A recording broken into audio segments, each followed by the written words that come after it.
This is a walkthrough of the various Blackboard slides from the software customization course. And it's just a quick description of what we find in each of the slides to help you use them better for preparing for the exam. Now here's a picture of the slides from the first class. What we see here, and sorry for the bad quality, is a small hierarchy of persons with students, teacher, courses, and a business with catalog, product, and stock. These are two examples of entity relationship systems that one might implement manually. So we would write a person class and a teacher class, a student class, course class, and so on in Java. And similarly over here. As is the idea throughout the whole course, we then abstract. We take these models and define a meta model that can be used to model what's in both of these models. And in both cases, we have entities with properties and relations. And they have a super relation as well. Here, we are playing just a little bit with mm,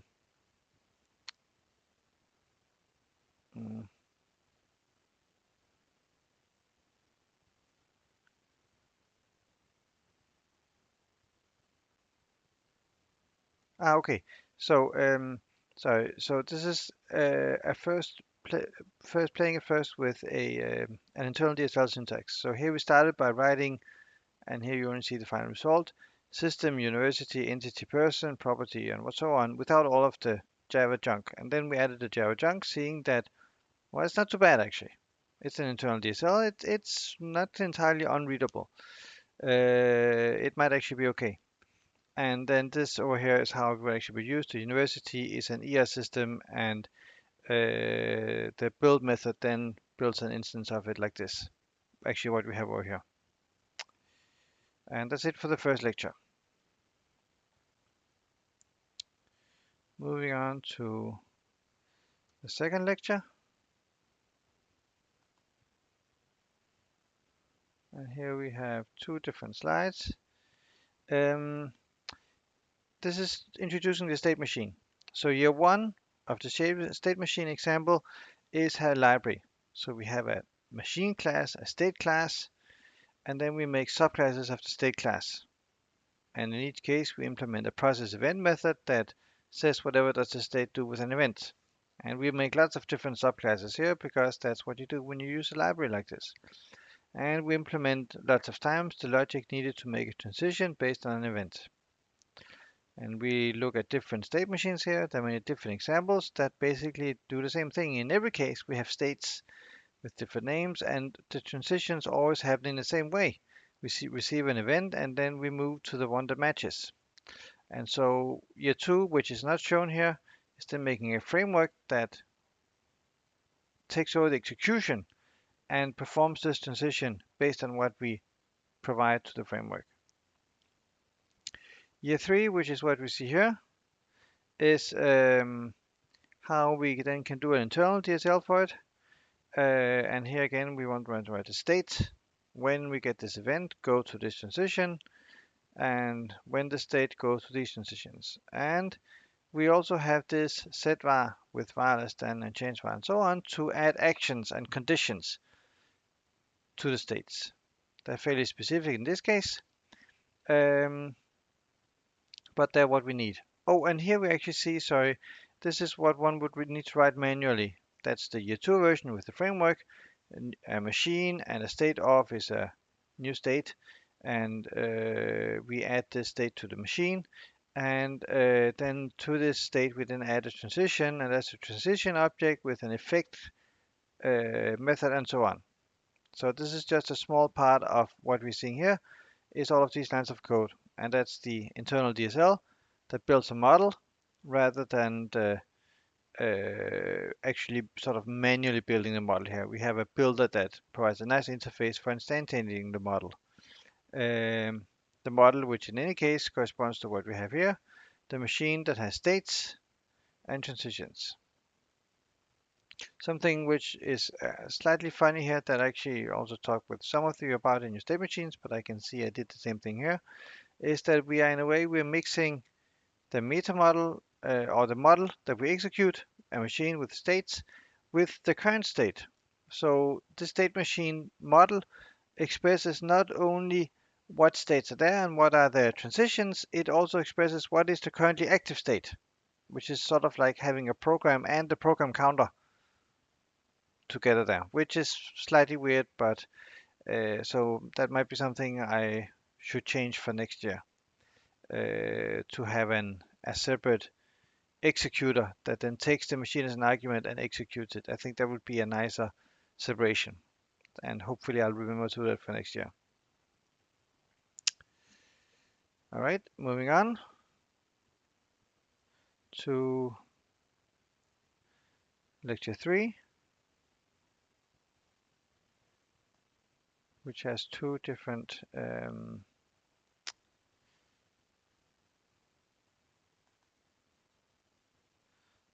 slides. Here we are again looking at the internal DSL. The fluent machine is here we are looking at how the interface, the builder interface has been built, right?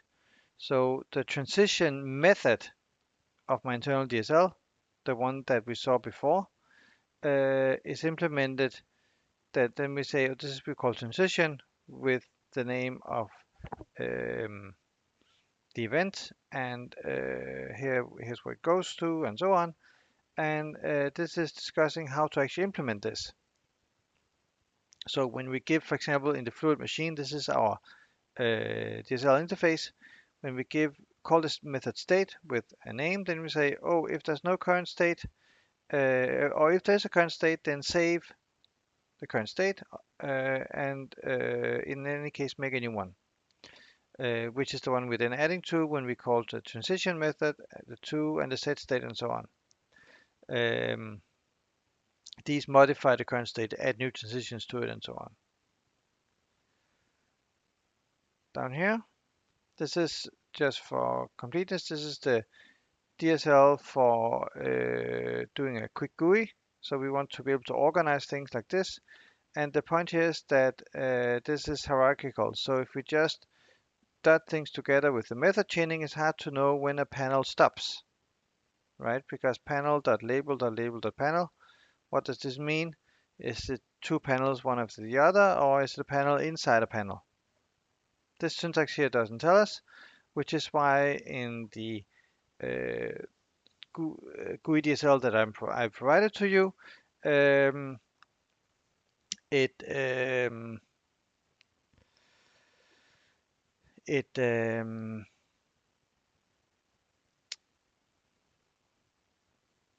it uses a different pattern for structuring the syntax, and you can go take a look at it.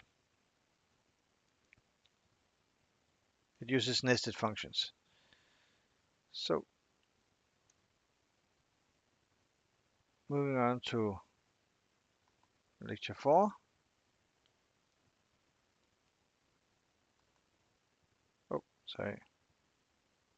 There we go. And I think we start with this one here. Yeah. So this was, here we're starting to think about how to pass something.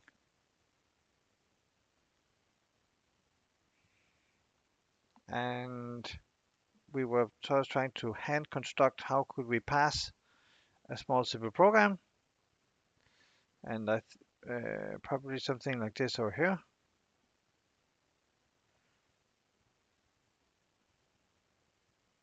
So first we talked about going line by line and matching regular expressions, but we also saw that this, I mean, we need to know a bit more about where we are inside each of these to get the right information out of it.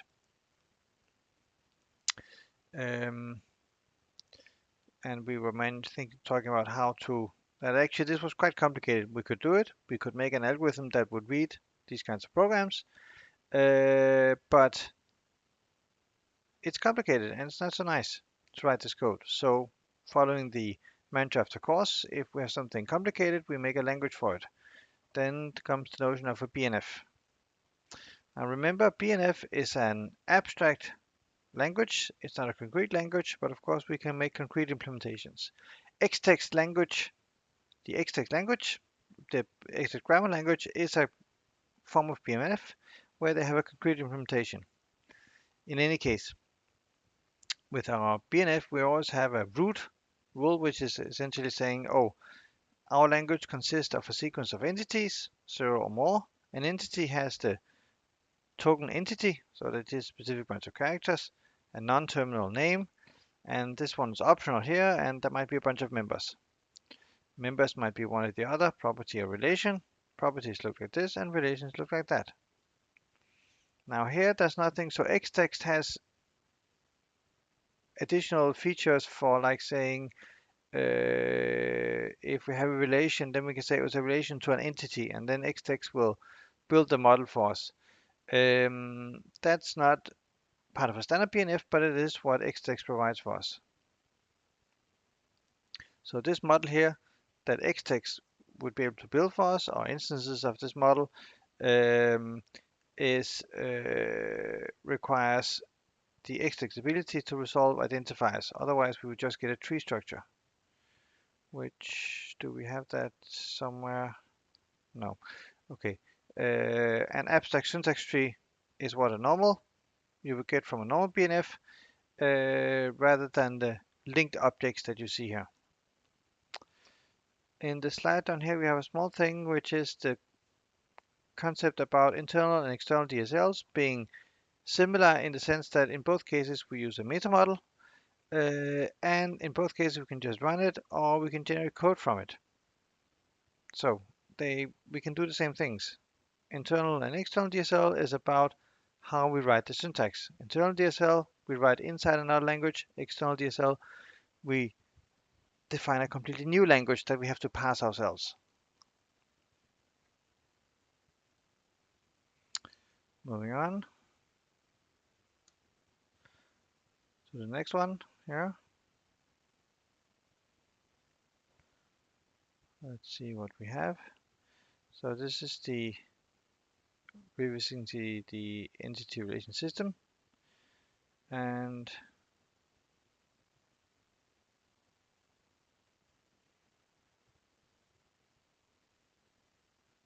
this is the model that we've actually been using that we really used in Xtext. So we have an ER system that has a bunch of types and a bunch of entities. This is what I actually used in some of the stuff that I think that I did record as well.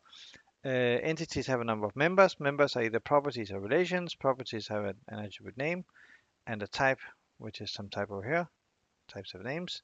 And relations have a number of properties and a type. And recall that because Xtext can resolve identifiers for us, it actually builds a model which is an instance of this model here with proper relations. And the property actually has a reference to the concrete type object that represents the type, and so on.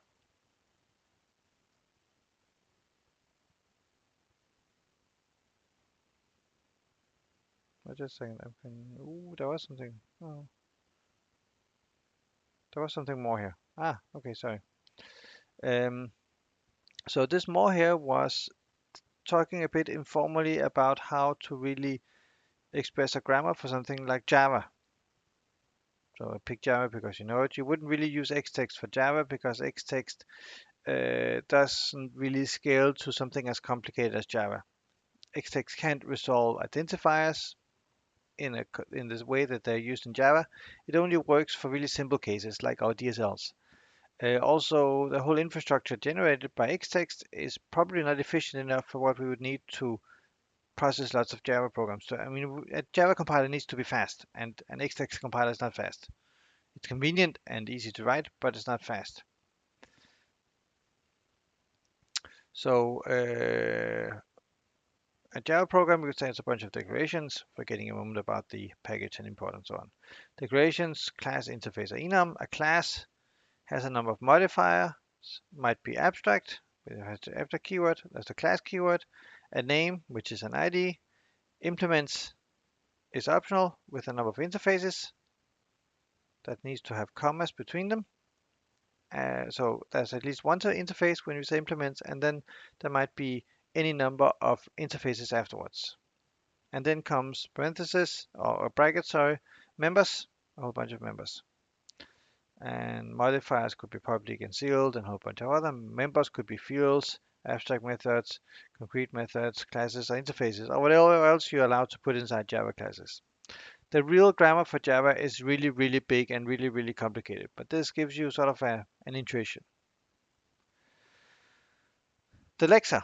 Remember, we'll come back to this as well. The lexer is the thing that finds keywords, numbers, identifiers, and so on. It groups the stream of letters into words, the words that make sense for the language. It's defined using regular expressions, which is the simple language that lets you say something about sequences of characters, basically.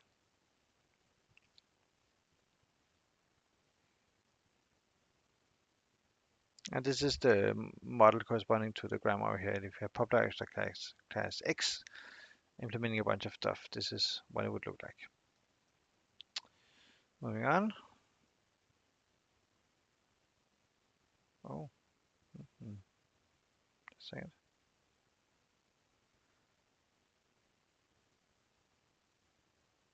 Okay, we have this one. 6. Okay.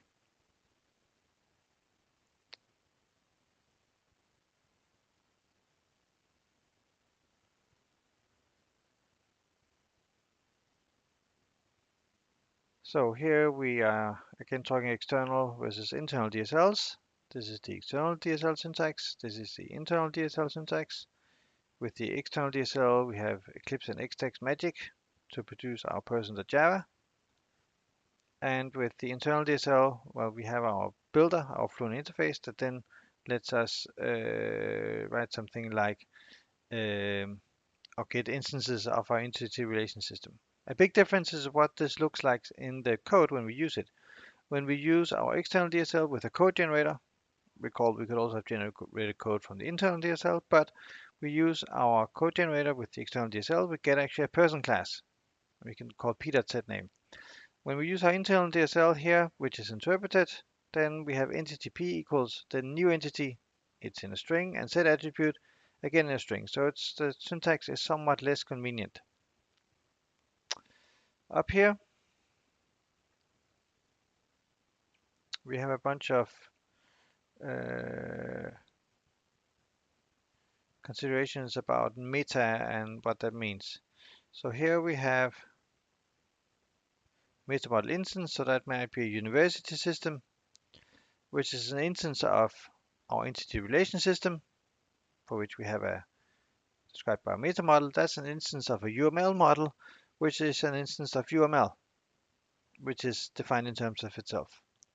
We also here had how we had concrete object. A car object is an instance of a car class, which might be a subclass of vehicle, which is an instance of the class, which is an instance of the meta class in a language like Smalltalk. In Java, it just stops here, and in Smalltalk, you can sometimes also do meta class, but at some point, it's just an instance of itself, because otherwise we would go on infinitely, which is inconvenient. We also here you also have our concrete program. In a way, it's an instance of a concrete BNF, like the entity BNF, which is an instance of some specific BNF, which is an instance of a language. So we can play lots of these things, and it's good to have an idea about these levels, what it means to be an instance of something, how a model is an instance of a meta model, and so on.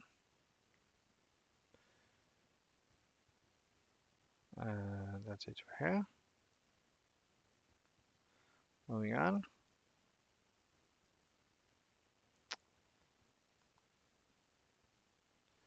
And here we have our small expression language with a left recursive grammar. Okay, that's okay. So left recursion of grammars. Remember that we are using an LL parser, which, at least according to standard theory, and for sure for the specific parser we're using, does not allow lift recursion. You can do something clever, which as I wrote in the errata to the book, but in general, they don't allow lift recursion. You can safely say that in general. So here we have written our grammar. We want to pass something like x times 5 plus 7 times y to the second and get something like this out of it. We define the expressions. I mean, probably before I modified this, we probably had expression is equal to expression binary operator expression or something else. And then we have expression as an expression. And to see if it's what an expression is, we go back to an expression. What is an expression? It's an expression. What is an expression? And so on. Infinite loop. So we have to rewrite the grammar such that we don't have recursion in the first term here. We must always consume some token before going into recursion again, because then since our input has a finite length, we will at some point terminate. No infinite recursion. So the way we do this is that we say, oh, this is built from an expression built from a term, and then there might be a binary operator and some other expression afterwards. At terms, there are variables and numbers. Or there might be a unary operator, like minus, with an expression, or there might be parentheses and an expression inside. In all cases, either we go to term, which is one of these two, so we consume tokens. We take the unary operator, which is a token, so we consume tokens, or we take a parenthesis, so we consume tokens. So whenever we go through a rule, we either, in these two cases here and here, consume tokens immediately, or we go to term, which will consume tokens as well. So something happens every time. Something which is inconvenient here is the kind of structure that we get. So here we get like 5 plus 3. That's an expression of 5 plus an expression which is 3 and nothing more. So the object structure that we get is inconvenient. And in a later Blackboard slide, we will see also how to deal with this. And Xtext has support for taking a structure like this and just putting the 3 up here instead, because that's really the object structure we would have liked to have had.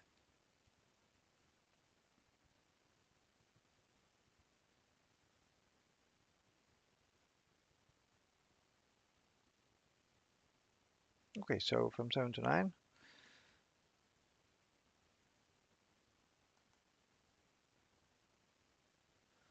And here we have something about code generation. So here template and transformer generation. And what do we have here? Model-driven software development. Okay, so code generation. We have two basic approaches, template and transformer. Template means that you have a file with a bunch of holes in it. And then you can say, oh, right here, that should be the name of a variable or the name of a class. Or you can do transformer, which is methods that read you give it a structure, a model, for example, and then the methods call themselves recursively generating different parts of the code. The book says that, oh, it's either template or transformer. Xtext is both, hybrid. Models, methods with templates. So it's really convenient. It's the best. Oh, depends on what you're doing, but it is a good compromise between the two. The code that we generate can either be model aware, meaning the model is there when the program runs. We might add states to a list of states to keep track of them, or model ignorant. Then we just have a switch, and we couldn't print the model or inspect the model at runtime if we needed to. So model ignorant will typically be more efficient, but it's also less powerful because you don't have access to the model. You can't at runtime change it, and you can't at runtime adapt to something in the model. External code. That's really an important thing for a domain-specific language. Domain-specific languages are domain-specific. They do not implement everything, so they must be able to interact with other pieces of code.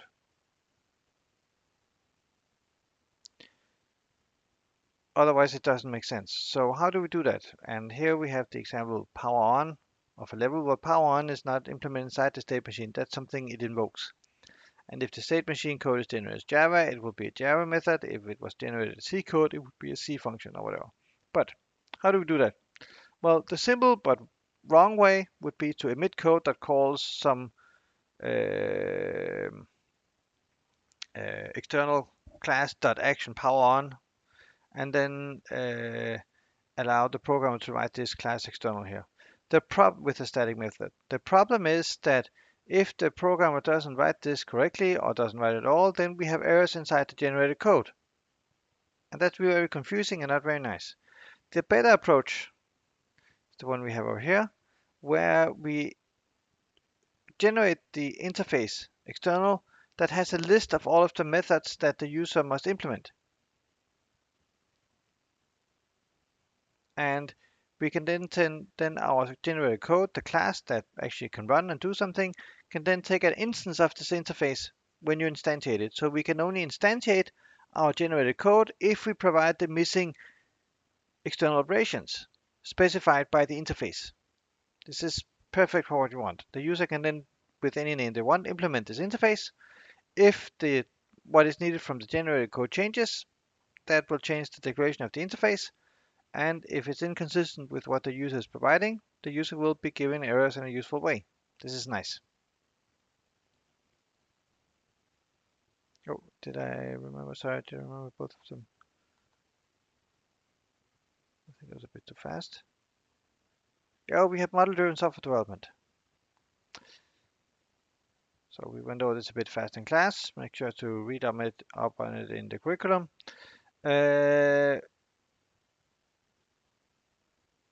Here we think a lot about making the difference between the platform. So in the state machine, we have a bunch of reusable classes. The generated code, which is what we generate from our specification of the state machine, and the manual code, that might be implementations of operations like power on or whatever we need to add. So if we look at the overall architecture of our software system, it is composed of components that are of these three kinds: platform components, generated code components, and manually written components. The manual ones are the most specific ones. The generated code are the recurring things that we generate every time from our DSL, and the platform ones are the most generic ones. The classes that object on inheritance and so on are just perfect for capturing, and that we don't need to generate because they're just fine the way they are. We have the concept of a model-to-model transform. One idea here was that we could imagine sort of a web language where you could specify web pages of some sort, and we could have a DSL program that would generate such models. We could also have some more graphical kind of editor that would also generate these models.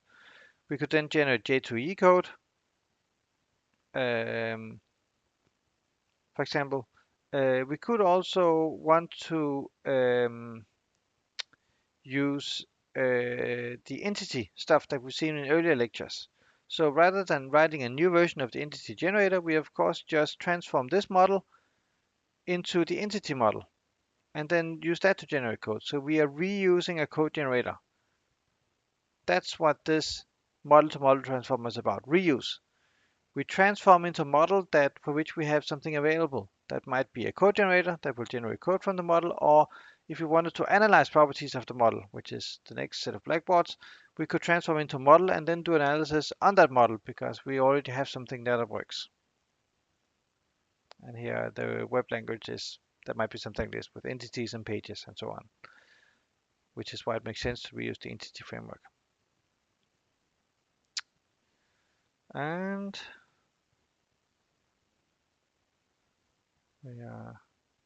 oh, more expression parsing.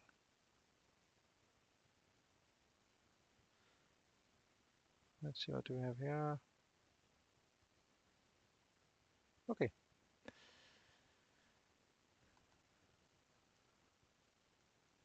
So here we have again the problem about left recursion. Here we have the left recursive grammar.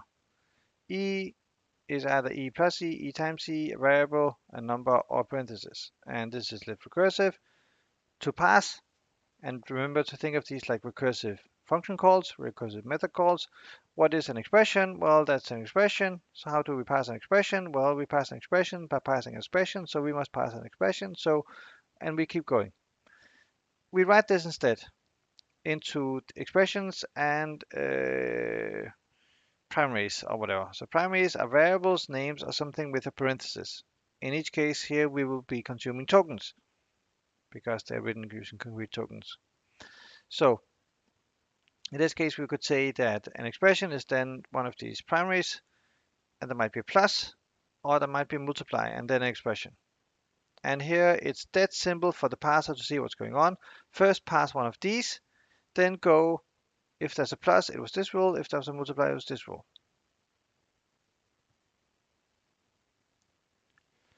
We don't have precedence between the operators here. So multiplication and addition work the same, or are considered equally strong. So to fix that, we can rewrite it like this. Here we say that our mathematical expression consists of a bunch of additions of things that are being multiplied. And these things are either variables, numbers, or things in parentheses. So pluses are the most coarse-grained decomposition. So we must pass anything that has to do with multiplication. We go here, find variables and names and variable numbers and parentheses that are being multiplied together. And once we run out of multiplications, then we go back up here and plus things together, and then we can look at multiplications again until we need the next plus, then we go up here. And the structure is sort of shown here. Plus with multiply and multiply here.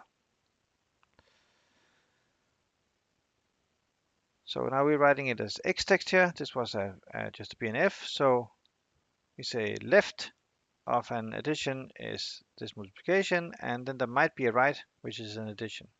Multiplication is a left, which is a primary, and multiplication there might be with a right, which is a multiplication. Again, so we keep doing multiplication. Primaries, variables, names, or parentheses, and then we define these as well, what they are, just for completeness. And we had a 5 somewhere. I just need to go see in the other slide here. Ah, here. Okay. So now we are using the rewriting rules as well. So we're saying that all of these produce expressions. So we don't really want to say A and M in our meta model. In my meta model, I want expressions and as an abstract type, and I want to see that these are binary operator objects with operator op attributes. So if we find something that is an addition, then after we pass all of the multiplication stuff, if there's a plus, then take whatever we are looking at the moment, make that a bin-up object. Make a bin-up object, and then whatever we had currently, which was a multiplication, make that the left. So this is, we have a plus b, then, well, bin-up.left is a plus whatever was on the right-hand side. If this was a times b plus 5, then we have a times b in the m here. Oh, so we make a bin-up plus a times b is the left, and the right is the 5. Similar here. If we see something which is a primary and then a multiply, then oh, this was really binary operator. So take the whatever was the we saw already, make that be the left, and then put something on the right, because there has to be a right thing here.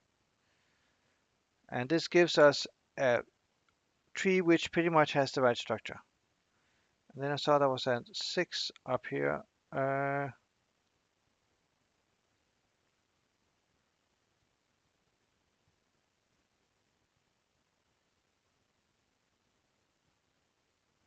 Oh, I think we're just naming variables here, I guess. So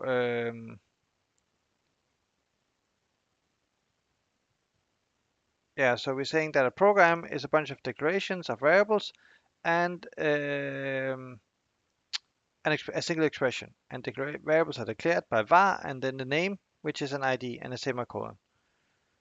And so in the end, all variables will have, we can only use variables whose names have been defined.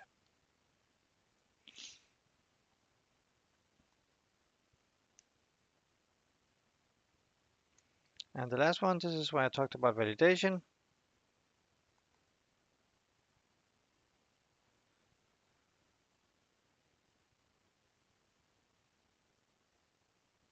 And and apparently also about tokenization. Okay, so let's take tokenization first, just to be sure.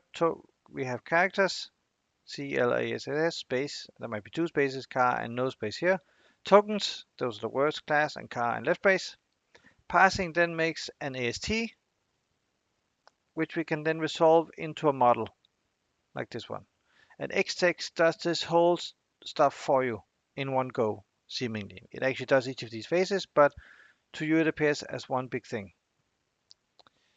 And in Xtext, that would be something like declaring the tokens explicitly. And ID is, this is a regular expression, so this is for Java, so it's a small letter or large letter or dollar or underscore followed by small letter, large letter, dollar underscore or number, as many as we want. And white space might be ASCII 32, ASCII 10, ASCII 13, and so on.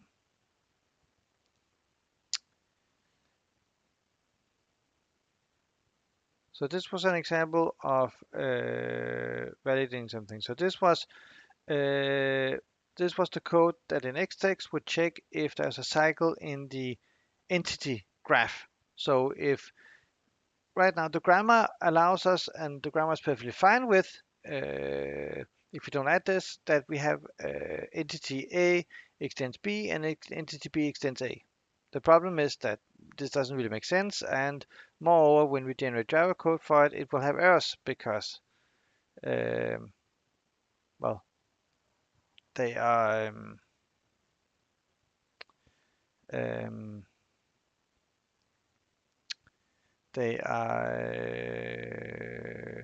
because Java doesn't allow cyclic inheritance like that.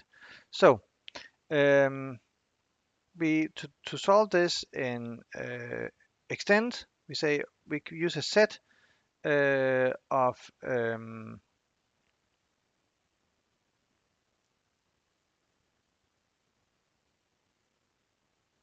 I think you should say entity here. It says colored because this is, sorry, we had this concept of coloring. So we use coloring, we use a set to keep track of what we've colored, which is whatever we've seen before. So we say, oh, the current is where we start here. So long as the current is null, well, then we're looking at something. If we've already seen the current one, make a warning that it's cyclic, because this means that we've seen it, or if it has been colored, we've seen it before. Otherwise, we add it to the set of colored nodes and say current is the base of the current one. So we follow the link of bases, and if we ever see the same one more than once, meaning we see something again that we've colored, then it's an error.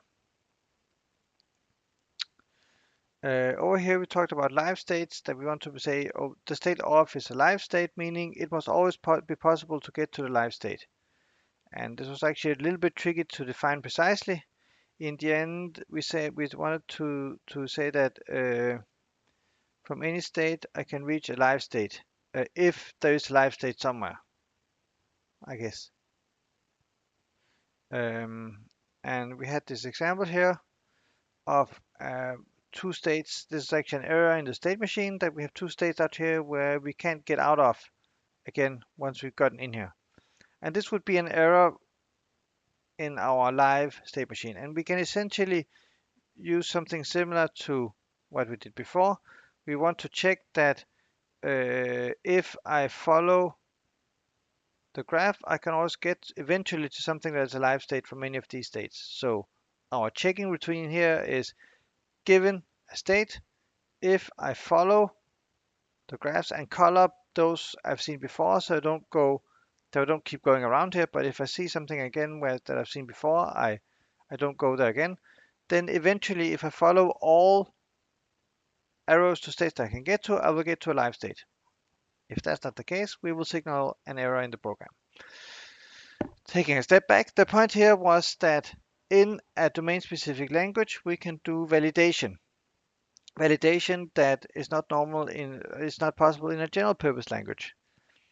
In Java, it is very, very difficult to check and not possible in general to check that we get back to some off state, to some neutral state. But with the state machine, we can actually mechanically check that this is the case. If the state machine has variables and conditions, it becomes more complicated to test, but in many cases we can actually test this. It's much easier to reason about state machines with a few variables than a big and complicated Java program. And so that's an additional power of domain-specific languages. In the course, we've mostly concentrated on code generation, on it being convenient, a convenient syntax, more readable because we can more easily see, understand the code, and it saves us time. But there's also this added benefit of being able to verify properties about programs in the language. So those are if you want, three key things: readability of the program, efficiency because we can generate code from it, and the ability to validate new kinds of properties that we wouldn't have been able to validate if we had just written the code manually. And that's it. So thank you for listening, and I'll see you at the exam.